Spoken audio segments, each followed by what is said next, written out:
মাত্র 3টি প্রসেস ব্যবহার করে আপনার পিসিকে করে তুলুন আগের তুলনায় ফাস্ট এবং স্মুথ। তো চলুন কথা না বাড়িয়ে ভিডিওটি শুরু করি। এর জন্য আপনার কিবোর্ড থেকে উইন্ডোজ প্লাস আর বাটন প্রেস করবেন, দেন সার্চ করবেন sysdm.cpl, লেখার পর এন্টার প্রেস করে দেবেন। এন্টার প্রেস করার পর এরকম একটি পপআপ মেনু শো করবে। এখান থেকে আপনারা সিম্পলি অ্যাডভান্সে ক্লিক করবে। অ্যাডভান্সে ক্লিক করার পর পারফরমেন্স নামের যে অপশন আছে সেখানে সেটিংসে চলে যাবেন। এখানে আসার পর adjust for best performance select করে দেবেন। Adjust for best performance select করার পর দেন আপনারা অ্যাপ্লাই অ্যান্ড ওকে। দেন এখানে আপনার কাজ শেষ, আপনার সিম্পলি ওকে দিয়ে দেবেন। এখন আপনারা চলে যাবেন আপনার উইন্ডোজের সেটিংস অপশনে। আমি চলে গেলাম। এখান থেকে আসার পর আপনারা সিস্টেম যে অপশনটা আছে সিস্টেমে চলে যাবেন। সিস্টেম থেকে ডিসপ্লে চলে যাবেন। ডিসপ্লেতে যাওয়ার পর একটু স্ক্রল ডাউন করে যদি নিচে নামেন, এখানে আপনার লাস্টের দিকে দেখতে পারবেন গ্রাফিক্স নামের একটা অপশন আছে।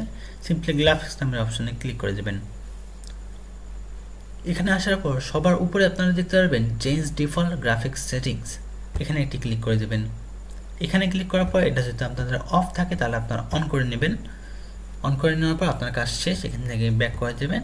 দেন আবার আপনাকে উইন্ডোজ প্লাস আর বাটন প্রেস করতে হবে। এখানে আসার পর এখন লিখতে হবে MSCONFIG, লেখার পর এন্টার প্রেস করে দেবেন। এরকম একটি পপআপ মেনু শো করলো।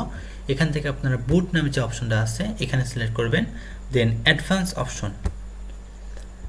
অপশনে আসার পর এখানে আপনার যে নাম্বার অফ প্রসেসর লিখতেছেন, এখানে আপনার যদি টিকমার্ক তোলা থাকে তাহলে আপনার টিকমার্ক দিয়ে দিবেন। দেন নিচে যে দেখতেছেন নাম্বার দেওয়া আছে বিভিন্ন, এখানে আপনাদের পিসি অনুযায়ী আপনার যে হায়েস্ট নাম্বারটা আসবে এই হায়েস্ট নাম্বারটা দিবেন। দেন ওকে প্রেস করবেন। ওকে প্রেস করার পর অ্যাপ্লাই, দেন ওকে।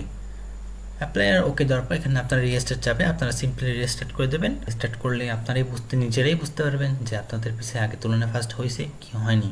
আমি এখানে রিস্টার্ট করতেছি না, কারণ এখানে রিস্টার্ট করলে আমার ভিডিওটি অফ হয়ে যাবে। ভিডিওটি যদি আপনাদের ভালো লেগে থাকে তাহলে অবশ্যই আমাকে লাইক, কমেন্ট এবং সাবস্ক্রাইব করে আমার পাশে থাকবেন। আসসালামু আলাইকুম।